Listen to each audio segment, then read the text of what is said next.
अगर आपका मन आपकी बात मानता, क्या आप चिंता पैदा करते?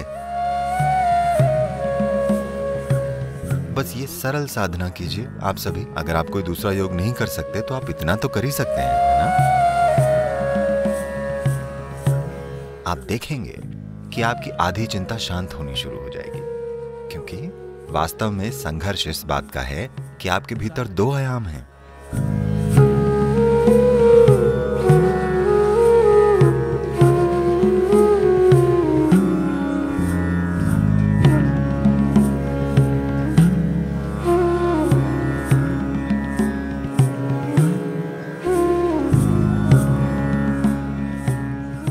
अगर आपका मन आपकी बात मानता, क्या आप चिंता पैदा करते?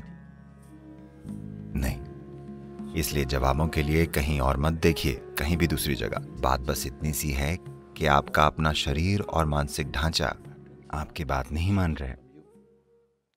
तो आपने बहुत सी बातें कही, मैंने कोशिश की, और ये पूरी कैलिफोर्निया में जो बड़े बड़े शब्द घूम रहे हैं, खासतौर पर उसे सरेंडर करने के बारे में, इसे जाने देने के बारे में, ऐसी किसी चीज ने एक भी व्यक्ति के लिए काम नहीं किया है कभी भी। क्या इसने किया है? मैं आपसे पूछता हूं। आपको चिंता है, उसे जाने देने की कोशिश कीजिए। क्या ये चली जाती है? यहां तक कि फ्लू भी, कमबख्त फ्लू तक नहीं जाता। हाँ या ना? साधारण सी सर्दी भी नहीं जाती। आप कहते हैं जाओ, क्या ये चली जाती है? इसलिए हमें समर्पण के इन सजावटी चक्करों में नहीं पड़ना चाहिए। ये सब इधर उधर की बातें हैं। कोई नहीं जानता कि समर्पण क्या है, क्योंकि जब ऐसा होगा तो आपको पता ही नहीं चलेगा कि ऐसा हुआ है। आप ऐसा नहीं कर सकते, मैंने समर्पण कर दिया, ये कैसे संभव है? तो उन चीजों को छोड़कर, खास तौर पर जैसा मैंने कहा है, आपने यूजर मैनुअल को नहीं पढ़ा है कि ये कैसे काम करता है। हमें इस पर ध्यान देना होगा। ये सिस्टम इस तरह से बना है कि अगर आप अपना हाथ ऐसे रखें तो ये एक तरीके से काम करेगा, अगर आप ऐसे करें तो ये दूसरी तरीके से काम करेगा। ये एक अद्भुत प्रक्रिया है। अगर ये कोई सरल चीज होती तो हम इसे छेनी हथौड़ी से कूट पीट कर सही आकार में ले आते, ठीक है? ये बहुत ज्यादा परिष्कृत है। ये मशीन असाधारण रूप से जटिल है। ये जिस चीज के लिए बनी है उसे उस तरह इस्तेमाल करने के लिए व्यक्ति को एक निश्चित तरह का ध्यान देने की जरूरत है, वरना यह खुद को अस्त व्यस्त कर लेगी। अब कई कारक हो सकते हैं, जेनेटिक कारक हो सकते हैं, सामाजिक कारक हो सकते हैं, कुछ पालन पोषण के मुद्दे हो सकते हैं, तमाम तरह की चीजें हैं। पर अपनी समस्याओं के लिए इनमें से किसी भी चीज को कारण मत ठहराइए। जरूरी बात बस ये है, आप अपने मन को वैसे नहीं रख पा रहे हैं जिस तरह से आप उसे चाहते हैं। आपकी बस यही समस्या है ना? जिस पल आप कारण देते हैं कि मैं ऐसा इसलिए हूं क्योंकि मेरे पिता ऐसे थे, मैं ऐसा इसलिए हूं क्योंकि मेरे दादा की जेनेटिक्स ठीक नहीं थी, तो समझिए आप खत्म हैं। क्योंकि अब हम उन व्यक्तियों को बदल नहीं सकते। Yes. अब आप कोई अलग पिता या दादा नहीं चुन सकते, अब वो बीत चुके हैं। पर आप इसे रूपांतरित कर सकते हैं। आपको यह समझना चाहिए, अब भी इससे कोई फर्क नहीं पड़ता कि आपको चिंता का विकार है। फिर भी अगर आप एक गाजर का टुकड़ा भीतर डालते हैं तो यहाँ एक ऐसी बुद्धिमत्ता है जो एक गाजर को एक मनुष्य में रूपांतरित कर सकती है। इसका मतलब हर रोज आपके भीतर एक नए शरीर का निर्माण हो रहा है ना? टुकड़ों में हर रोज एक नए व्यक्ति का निर्माण हो रहा है। जब सृष्टि का स्रोत आपके भीतर काम कर रहा है और लगातार एक नए मनुष्य का निर्माण हो रहा है, अगर आप इसकी थोड़ी सी भी जिम्मेदारी ले लें तो आप पूरी तरह से एक नई शारीरिक और मानसिक प्रक्रिया का निर्माण कर सकते हैं। हमारे साथ कुछ ऐसा हुआ। पिछले साल हम लोग तिब्बत में ट्रैकिंग कर रहे थे। मैं एक टेंट में था, मैं कुछ काम कर रहा था और दूसरा एक व्यक्ति एक सेब काट रहा था। आपको इन दिनों मिलने वाले चीनी मिट्टी के चाकुओं का पता है? तो पास में दूसरी महिला उस व्यक्ति से कहती है, ये बहुत तेज चाकू है, ध्यान रखना। ये मुझे थोड़ा परेशान करता है। मैं ऐसे देखता हूं क्योंकि ये एक बड़ा आदमी है। अगर वो कोई बच्चा होता तो अलग बात थी, तब हमें देखना होता कि वो चाकू कैसे इस्तेमाल कर रहा है। वो एक पूरा बड़ा आदमी है और चाकू को तेज धार ही होना चाहिए।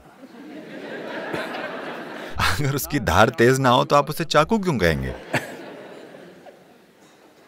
तो मैंने उसे अनदेखा किया और काम करता रहा। अगले 2 मिनटों में वो फिर कहती है, ये बहुत तेज चाकू है, ध्यान रखना। मैंने कहा बस करो, वो एक बड़ा आदमी है, उसे अकेला छोड़ दो, उसे पता है चाकू को कैसे इस्तेमाल करना है। वो एक छोटा सा चाकू नहीं संभाल सकता। ये कोई बहुत भारी मशीनरी या अंतरिक्ष यान या ऐसा कुछ नहीं है कि उसे पता नहीं कि इसे कैसे चलाना है। ये एक चाकू है। वो कहती है, नहीं सदगुरु, ये बहुत ही तेज चाकू है। और मैं जो कर रहा था वो करता रहा। अगले 2 मिनटों में वो उससे फुसफुसाती है, बहुत ध्यान रखना, ये बहुत तेज है। और अगले 2 मिनटों में वो अपनी उंगली काट लेता है। उसके बाद मैंने हार मान ली। ठीक, यही सब हो रहा है जीवन के साथ, यही सब हो रहा है। आपके पास एक बुद्धि है जिसके लिए आपके पास कोई पर्याप्त स्थिर आधार नहीं है, या दूसरे शब्दों में आपके पास एक तेज चाकू है। माफ कीजिएगा, बहुत ही तेज चाकू। A very sharp knife in your hand, but your hand is not steady. आपके हाथ में एक बहुत ही तेज चाकू है, पर आपका हाथ स्थिर नहीं है। जरा देखिए, ये आपका ही मन है जो सारी पीड़ा पैदा कर रहा है ना? हाँ या नहीं? तो आपके पास है बहुत तेज चाकू है, ये जितना धारदार होगा उतना ही आप खुद को काट लेंगे। तो हमें चाकू को कुंद नहीं करना है, हमारे पास बस एक स्थिर हाथ होना चाहिए, है ना? इसके बारे में कुछ नहीं किया गया है। लोग इन तमाम शांतिकर दवाओं और बकवास के साथ जो आप लेते हैं, उससे चाकू को कुंद करने की कोशिश कर रहे हैं। चाकू को कुंद करना हल नहीं है, क्योंकि अगर आप अपने होने की संभावना को ही कम कर देते हैं तो सब ठीक होगा। अगर हम आपका आधा दिमाग हटा दें तो आप काफी शांत रहेंगे, क्योंकि चिंता पैदा करने के लिए थोड़ा दिमाग लगता है। अगर हम सचमुच में आपका आधा दिमाग हटा दें तो आप काफी शांत रहेंगे और आप असल में खुश भी रहेंगे। आपको कुछ भी परेशान नहीं करेगा, आप ठीक हैं। सही है ना? पर यह वो नहीं है जिसे हम खोज रहे हैं। मनुष्य जो खोज रहा है वो किसी तरह असीम होना है, किसी तरह। और अगर ऐसा होना है तो आपको एक स्थिर आधार बनाना होगा।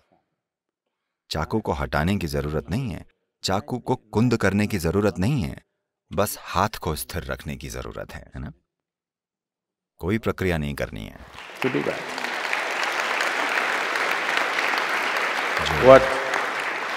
इनर इंजीनियरिंग का, योग का बस यही अर्थ है। जब मैं योग कहता हूं, कैलिफोर्निया में रहने की वजह से उन सभी असंभव मुद्राओं की कल्पना मत कीजिए। योग का अर्थ मुद्राएं नहीं है, योग का अर्थ है मिलन। ठीक है? योग का शाब्दिक अर्थ है मिलन। यह मिलन का पहला रूप है। आपका दायां और बायां, इसे योग में पिंगला और ईड़ा कहा जाता है। यह आपके भीतर पौरुष और स्त्रैण है। इन्हें बस एक साथ कर दें। आप बस ये सरल साधना कीजिए। अगर आप दूसरा कोई योग नहीं कर सकते तो इतना तो कर ही सकते हैं ना? आप ऐसा कीजिए जो आपके जीवन से संबंधित हो। ये चढ़ता हुआ सूरज हो सकता है। सूरज ऊपर आ रहा है। सूरज के ऊपर आए बिना इस ग्रह पर आपका अस्तित्व ही नहीं होता है ना? आपके भीतर जीवन की गर्माहट सिर्फ इसलिए है क्योंकि सूरज ऊपर आता है। पेड़ का ऑक्सीजन छोड़ना और उसके लिए आप कार्बन डाइऑक्साइड छोड़ते हैं और ये अदला बदली हो रही है। इसके बिना आप जीवित नहीं होते हैं ना? इसकी ओर कुछ इस तरह से देखिए, जो भोजन आप खाते हैं, सूरज, जिस धरती पर आप चलते हैं, जिस हवा में सांस लेते हैं, जो पानी पीते हैं, जो लोग आपके आसपास रहते हैं, इनमें से कुछ भी चुन लीजिए। बस ये कीजिए, आपके दाएं और बाएं को पूरी तरह एक साथ कर दीजिए। इस तरह नहीं, इस तरह नहीं, बिल्कुल सीधे। ठीक है? बस किसी ऐसी चीज की ओर देखिए जो आपके लिए सच में मायने रखती है। शायद सूरज, शायद आकाश, शायद बादल, शायद एक पेड़ या कोई व्यक्ति, शायद एक बच्चा, एक जानवर, कोई मायने नहीं रखता कि क्या। बस उसकी ओर देखिए। लगातार 10-12 मिनटों तक दोनों हाथों को जोड़े रखिए। आप देखेंगे कि आपकी आधी चिंता शांत होनी शुरू हो जाएगी। क्योंकि वास्तव में संघर्ष ये है कि आपके भीतर 2 आयाम हैं। मैं इसके विस्तृत विवरण में नहीं जाना चाहता, क्योंकि योग, शरीर विज्ञान इसके बारे में विस्तार से बताता है। लेकिन सरल शब्दों में कहें तो आधुनिक चिकित्सा विज्ञान आपको बता रहा है कि एक दायां दिमाग है और एक बायां दिमाग है। ठीक है? बस इन दोनों चीजों को एक साथ रख दीजिए। ऐसे किसी भी चीज की ओर परम प्रेम और प्रशंसा से देखिए जो आपके लिए मायने रखती है। वो आपकी पत्नी हो सकती है, आपके पति हो सकते हैं, आपकी संतान हो सकती है, एक पेड़, एक कुत्ता, आकाश, सूरज, चांद, इनमें से हर चीज आपके जीवन के लिए जरूरी है। क्या ऐसा नहीं? हाँ, आप इनमें से जिस भी चीज के साथ जुड़ाव महसूस करते हैं, इन दोनों चीजों को एक साथ रखते हुए उनकी ओर परम मधुरता से देखिए, ये पहचानते हुए कि वे आपके लिए कितने जरूरी हैं। कई चीजें बदल जाएंगी। ये योग का पहला रूप है। अगर मैं ये करता हूं तो ये मुश्किल हो जाता है। और नमस्कार करने के कई तरीके हैं, इस तरह इस तरह इस तरह। ये सबसे सरल चीज है, यहीं से शुरू कीजिए, ठीक है?